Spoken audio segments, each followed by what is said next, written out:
Chennai super Kings के बनाएंगे आज आइडियल प्लेइंग 11।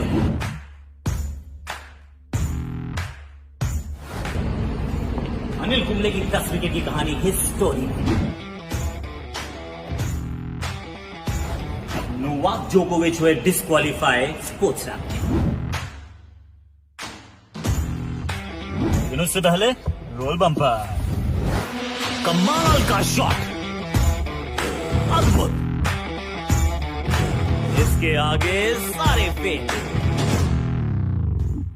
हैशटैग आकाशवाणी। भैया देखिए आज शॉपिंग का दिन है, मतलब अपने लिए नहीं, वैसे ज्यादा वाइफ के लिए शॉपिंग करनी थी, बट देन मैंने ये भी आपसे कहा था कि चेन्नई सुपर किंग्स का हम करने वाले हैं, मतलब वो आइडियल प्लेइंग 11 बनाना चाहते हैं, तो I am actually busy now, so I have got my reporter Prakash pick that बढ़िया सी एकदम कड़क प्लेइंग 11 जो हो सकती है चेन्नई सुपर किंग्स की इस साल।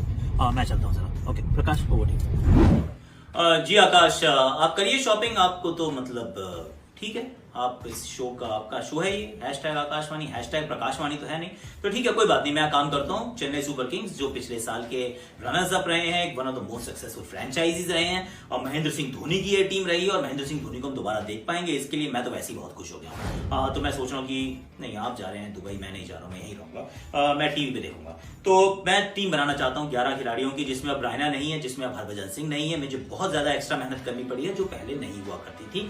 अब वो प्रॉब्लम ऑफ प्लेंटी नहीं है, अब वो लिमिटेड रिसोर्सेज है, और उनका सबसे बढ़िया फायदा उठाने का काम अब ये महेंद्र सिंह धोनी को दिया गया है, और ऐसे कामों को वो अच्छी तरह से अंजाम तक पहुंचाते हैं। महेंद्र सिंह धोनी उनका नाम है।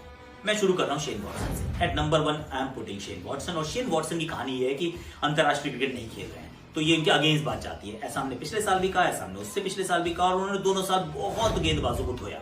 एक समय जरूर ऐसा आया था कि उनको ड्रॉप कर देना चाहिए था, ऐसा हम सबको लगा, लेकिन धोनी ने कहा ना ना ना, हम किसी को ड्रॉप नहीं करेंगे, आप खेलते रहिए। तो फिर उन्होंने विश्वास जताया, और फिर वॉटो ने जो पिटाई की वो हम सब जानते हैं, मतलब वाट लगा दी वॉटसन ने, ही इज दैट गुड। तो उनको आप अभी भी ओपन कराइए, शुरुआत शायद हो सकता है धीमी हो, लेकिन बाद में पकड़ लेंगे वो, रफ्तार उनके साथ होंगे Ambati Rayudu.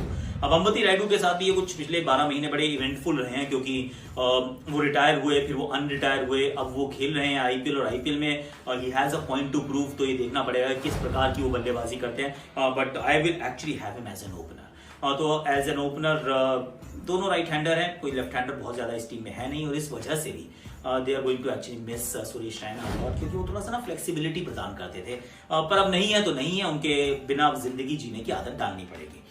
Eight number 3 Faf du Plessis, और मुझे लगता है कि ये सीजन इनके लिए बहुत महत्वपूर्ण रहेगा। सीएसके के अगर आप दृष्टिकोण से देखें तो बहुत ही ज्यादा महत्वपूर्ण रहेगा, क्योंकि ये अगर अच्छा करेंगे तो सीएसके अच्छा करेगी, क्योंकि जब रायना चले गए तो फिर किसी को तो उनका बोझ उठाना पड़ेगा ना, सबको थोड़ा थोड़ा वो बोझा जो है वो बांटना पड़ेगा, and Faf du Plessis could be that guy. Spin अच्छी खेलते हैं ये, फिट ये बहुत है, और यूएई में फिटनेस काम आने वाली है। एट नंबर 4 आप धोनी को भी रख सकते हैं, आप केदार को भी रख सकते हैं। मैंने केदार का नाम डाल दिया, पर धोनी का तो देखिए बड़ा सिंपल सा रूल ये होना चाहिए, 10-11 ओवर हुए तो धोनी चले गए। अब चाहे वो पहली विकेट गिरी है, चाहे दूसरी या तीसरी, बस 10 ओवर तक आप अपने आप को रोक कर रखिए, और उसके बाद आखिरी के 10 ओवर पे नाम लिखा है महेंद्र सिंह धोनी के ओवर्स।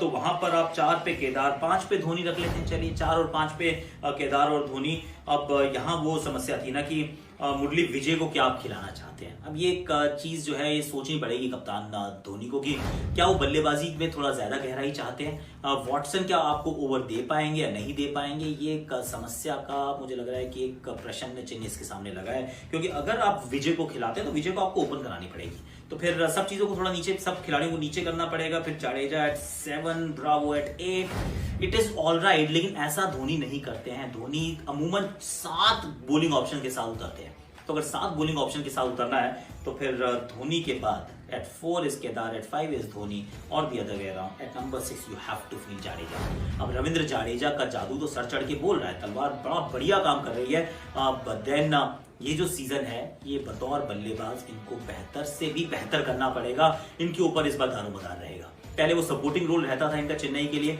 इस बार लीड रोल इनको निभाना पड़ेगा, and I feel this could be his IPL as well. हो सकता है परिस्थितियां काफी उनके अनुकूल होंगी।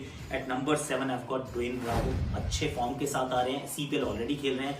यहाँ पर कभी आपका मन करे तो इनकी जगह सैम करन को भी आप खिला सकते हैं, क्योंकि वो भी एक ऑलराउंडर का विकल्प आपको प्रदान करते हैं, तो ये एक विकल्प आपके पास रहेगा। पर I think Dhoni will start with Bravo. तो at number 7 is Dwayne Bravo, पर ब्रावो के भी बल्ले से आप चाहेंगे रन मिल जाए, क्यों? क्योंकि अब हरभजन सिंह नहीं है। अगर हरभजन सिंह नहीं है तो फिर आपको लगता है कि 8, 9, 10, 11 बैटिंग थोड़ी सी ढीली हो सकती है, और Dhoni does not like that one bit. तो एट नंबर 8 सैंटनर और ताहिर एंड स्लैश में भी आप जॉश हेजलवुड को भी रख सकते हैं। सैंटनर की तरफ मैं थोड़ा सा झुका हूं क्योंकि बैटिंग अच्छी करते हैं, बट 2 लेफ्ट आर्म स्पिनर में भी ताहिर, क्या पता आप ताहिर के साथ जाना चाहें, क्योंकि कोई ऑफ स्पिनर आपके पास नहीं है। That could be an area of concern. किसी के ऑफ स्पिनर को इनको हायर करना चाहिए, Roston Chase, Nathan Lyon, maybe Mehidy Hasan Miraz या फिर जलद सक्सेना, मतलब कुछ नाम विकल्प उपलब्ध जरूर हैं, लेकिन कौन जाएगा कहना कठिन। तो सैंटनर ताहिर में से कोई एक शायद खेलता नजर आए।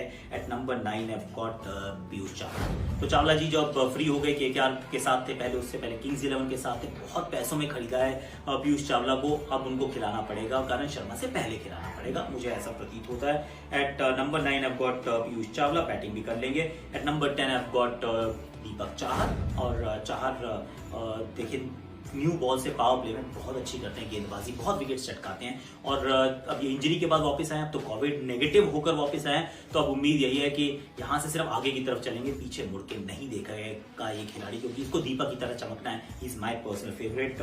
At number 11 I've got Thakur. अब शार्दुल ठाकुर को आपको खिलाना पड़ेगा। आप यहाँ पे भज्जी को भी खिला सकते थे, क्योंकि ब्रावो के रूप में आपको एक और फास्ट बॉलर मिल गया, चाहर आपको मिल गए, तो आप फिर ठाकुर की जगह आप भज्जी खिला लो, अगर आपको ज्यादा स्पिन खिलानी है। लेकिन क्या अब ऐसा हो सकता है? जी नहीं, अब आपको ठाकुर को खिलाना पड़ेगा, जो कि पहले हफ्ते 2 हफ्ते का जो टूर्नामेंट रहेगा, first half will be fine, क्योंकि थोड़ी सी फास्ट बॉलिंग के लिए असिस्टिंग पिचेस रहेंगी, हेल्पफुल पिचेस रहेंगी। लेकिन उसके बाद मुझे लगता है कि आपको थोड़ा सा सोचना पड़ेगा। चेन्नई सुपर किंग्स कहां फिनिश करेगी? टीम क्वालिफाई करेगी, मेरे विचार में क्वालिफाई करेगी, even with all these things that have happened, क्योंकि परेशानियों का यही होता है, कुछ लोग बिखर जाते हैं, कुछ लोग निखर जाते हैं। ये वाली टीम ना बिखरती नहीं है, ये निखरने वाली टीम, और धोनी के अंडर धोनी जब अच्छा करेंगे तो मुझे लगता है टीम बहुत अच्छा करेगी। किसका ये आईपीएल हो सकता है खास? देखिए टॉप 4 में तो पहुंचेंगे, लेट्स डिसाइड द पॉइंट। किसका सबसे अच्छा रह सकता है? I am actually going with Ravindra Jadeja. Faf du Plessis और जाडेजा के बीच में मैं सोच रहा था, मैं जड्डू के साथ जा रहा हूं, क्योंकि गेंदबाजी भी करेंगे, फील्डिंग भी करेंगे, और इस बार मुझे लगता है बैटिंग भी करेंगे। तो प्रकाश की तरफ से आज के शो में इतना ही। सीएसके की टीम, आपने मुझे एक काम दिया था, उस काम को मैंने अपनी काबिलियत के हिसाब से पूरी तरह से निभाने का प्रयास किया है। आकाश जी। प्रकाश, काम थोड़ा सा अच्छे से करो। वैसे टीम तुमने ठीक बनाई, मुझे अच्छी लगी, पर अगली बार थोड़ी सी और मेहनत करो प्लीज। अब मैं अभी चलता हूँ। अभी आप थोड़ा सा देखिए कि अनिल कुंबले साहब ने ली थी 10 विकेट फिरोजशाह कोटला मैदान पे, आजकल वो अरुण जेटली स्टेडियम के नाम से जाना जाता है, पाकिस्तान के खिलाफ। उसकी कहानी जो है वो मैं आपको दिखाने वाला हूँ हिज स्टोरी में। देखो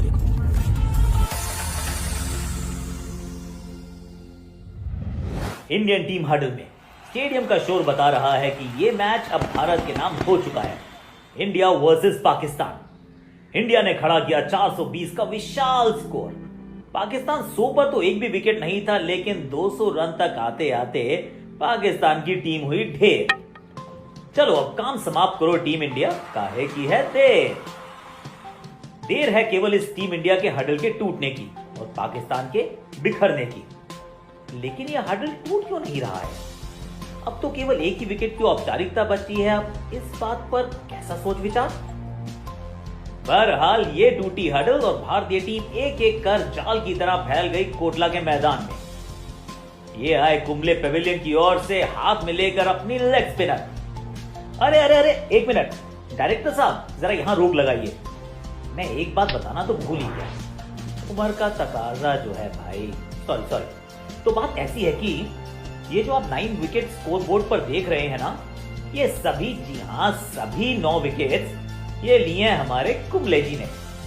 आपको शत शत नमन जंबो। डायरेक्टर साहब वापस शुरू करो। हाँ तो ये आ रहे हैं अनिल कुंबले अपनी 10वीं विकेट लेने के लिए पेविलियन एंड से। सामने है वसीम अकरम और ये गेंद गई शॉर्ट लेग पर। ली वीवीएस लक्ष्मण ने एक शानदार कैच और मामला हुआ रफा दफा। इस टेस्ट पर खरा उतरा इंडिया और खरे उतरे अनिल कुंबले। इतिहास रचा कुंबले ने बने पहले भारतीय 10 विकेट चटकाकर एक टेस्ट मैच की इनिंग्स में।